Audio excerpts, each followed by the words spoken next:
बिहार में चुनाव से पहले प्रधानमंत्री मोदी लगातार 7वीं बार बिहार के दौरे पर पहुंचे हैं। कहा जा रहा है कि प्रधानमंत्री मोदी बिहार को लेकर खासा टेंशन में हैं और टेंशन के पीछे तमाम वजहें हैं, लेकिन इस सबसे बड़ी वजह जो है वो बताई जा रही है तेजस्वी और राहुल की जोड़ी। तेजस्वी यादव और राहुल गांधी जिस तरीके से बिहार की सड़कों पर निकले हुए हैं, जनता से संवाद कर रहे हैं, एसआईआर, वोट चोरी, चुनाव आयोग जैसे मुद्दे उठा रहे हैं, ऐसे में प्रधानमंत्री मोदी को ये लग गया है कि बिहार इस बार एनडीए की पहुंच से दूर होता जा रहा है और इस वजह से ही प्रधानमंत्री मोदी लगातार 7वीं बार बिहार पहुंचे हुए हैं। इससे पहले वो 6 बार और इसी साल बिहार का दौरा कर चुके हैं।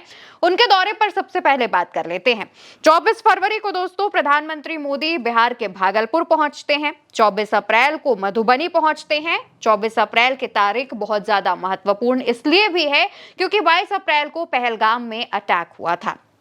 24 अप्रैल को मधुबनी, 4 मई को पटना पहुंचते हैं मोदी जी। 29 और 30 मई को पटना और रोहतास में प्रधानमंत्री मोदी के कार्यक्रम होते हैं। इसके बाद 20 जून को सिवान में, 18 जुलाई को पूर्वी चंपारण यानी मोतिहारी में और उसके बाद आज यानी 22 अगस्त को गया जी में। अब दोस्तों प्रधानमंत्री मोदी जब गया आते हैं, या ये कह लीजिए कि गया का नाम जब गया जी बदला गया था, तो उसके बाद प्रधानमंत्री मोदी का ये गया जी में पहला दौरा है। अब क्योंकि गया जी क्षेत्र मगध में आता है, मगध के में 5 जिले हैं और इन 5 जिलों में करीब 26 सीटें हैं, जिनमें से एनडीए को सिर्फ 6 पर ही जीत मिली थी। यहां तक कि जेडीयू का तो इन 26 सीटों पर खाता तक नहीं खुला था। अब ये जो 5 जिले हैं वो जान लीजिए। 5 जिलों में से पहला गया जी, औरंगाबाद, जहानाबाद, अरवल, नवादा। अब अगर हम इन सीटों पर बात करें तो गया में 10 विधानसभा सीट हैं, जिनमें से एनडीए को 5 सीटों पर ही जीत मिली थी।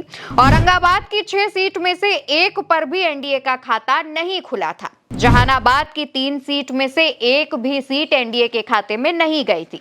अरवल की 2 सीटों में से 1 भी सीट एनडीए के खाते में नहीं गई थी और नवादा में 5 में से 1 ही सीट पर एनडीए को जीत मिली थी। नवादा की ये जो सीट है वो भाजपा के खाते में गई थी। गया जी में जो 6 सीटें एनडीए के खाते में गई थी, इनमें से 3 सीटों पर भाजपा तो 3 सीटों पर जीतन राम मांझी की पार्टी हिंदुस्तान आवाम मोर्चा ने जीत दर्ज की थी। बाकी के जिलों में ना ही एनडीए का खाता खुला और खास तौर पर जेडीयू तो इन सबसे पीछे रह गई। तो यहां पर गया जी का दौरा इन वजहों से भी अहम हो जाता है। दूसरी बड़ी बात यह भी है कि अगर आप साल 2019 के लोकसभा चुनाव का रिजल्ट देखेंगे तो बिहार की 40 लोकसभा सीटों में से एनडीए के खाते में 39 सीटें यानी 39 सीटें गई थी, लेकिन वही 2024 के लोकसभा चुनावों में बिहार की 40 लोकसभा सीटों में से एनडीए के खाते में सिर्फ 30 सीटें गई।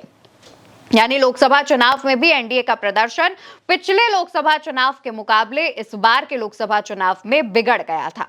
अब इस दौरान क्योंकि ये जो अभी हमने आपको मगध क्षेत्र का पूरा समीकरण बताया, ये 2020 के लोकसभा चुनाव का था। मगध क्षेत्र में आरजेडी और बाकी विपक्षी पार्टियों की जो पकड़ है वो मजबूत बताई जाती है। तो ऐसे में जब राहुल गांधी और तेजस्वी यादव बिहार की सड़कों पर है, नारेबाजी कर रहे हैं, जनता से मिल रहे हैं, तो प्रधानमंत्री मोदी को इस बात का अंदाजा साफ तौर पर लग चुका है कि इस बार बिहार का जो मुकाबला है वो काफी कड़ा होने वाला है। यानी कि नेक टू नेक फाइट इस बार विपक्ष से होने वाली है। और क्योंकि राहुल गांधी लगातार वोट चोरी, चुनाव आयोग जैसे मुद्दे भी उठा रहे हैं, तो ऐसे में आराम से, बेहद आसानी से जीत जाना काफी मुश्किल होने वाला है, ना सिर्फ बीजेपी बल्कि एनडीए के लिए भी। तो ऐसे में अभी से ही प्रधानमंत्री मोदी ने बिहार के दौरों की शुरुआत कर दी है। लगातार बिहार पहुंच रहे हैं, तमाम परियोजनाओं की सौगात दे रहे हैं और जनता को साधने की कोशिश कर रहे हैं। इससे पहले जब 6 बार और प्रधानमंत्री मोदी बिहार दौरे पर आए हुए थे, उस दौरान भी प्रधानमंत्री मोदी ने कभी भी इस बात का जिक्र नहीं किया कि चुनाव अगर भाजपा या एनडीए जीतती है तो नीतीश कुमार ही मुख्यमंत्री होंगे। तो ऐसे में माना यह भी जा रहा है कि नीतीश कुमार की 20 साल की सरकार में जो एंटी इनकम्बेंसी है उससे डरते हुए भी मोदी जी नीतीश कुमार को आगे नहीं कर रहे हैं और वो खुद ही बिहार चुनाव का चेहरा बनना चाहते हैं। लेकिन क्योंकि नीतीश कुमार वोट बैंक के नजरिए से काफी जरूरी हो जाते हैं भाजपा के लिए, तो ऐसे में वो नीतीश कुमार का साथ भी नहीं छोड़ सकते हैं। तो प्रधानमंत्री मोदी इन दिनों काफी ज्यादा एक्टिव है बिहार को लेकर के। प्रधानमंत्री मोदी ये जानते हैं कि इस बार विपक्ष उन्हें बेहद आसानी से बिहार जीतने नहीं देगा। तो वहीं दूसरी तरफ बिहार का चुनाव दिलचस्प और भी कई कारणों से हो जाता है। तमाम बयानबाजियां और खास तौर पर जब राहुल गांधी ने वोट चोरी का जो बहुत बड़ा आरोप बीजेपी और चुनाव आयोग पर लगाया है, उसके बाद तो ये चुनाव और ज्यादा इंटरेस्टिंग हो जाता है।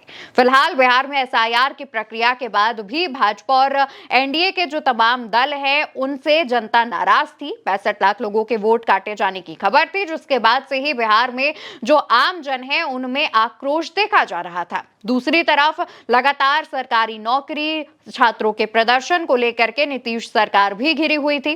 तो ऐसे में अब देखने वाली बात होगी कि इन तमाम मुद्दों को क्या प्रधानमंत्री मोदी अपने इन दौरों से, अपनी इन हजारों करोड़ों की परियोजनाएं और शिलान्यास से जनता को मना पाएंगे। इन दौरों में जो लगातार वो वादे करते हैं, क्या उनसे जनता मान जाएगी, या फिर इस बार राहुल और तेजस्वी की ये जोड़ी बिहार में कमाल करेगी और एनडीए को कड़ी टक्कर देगी।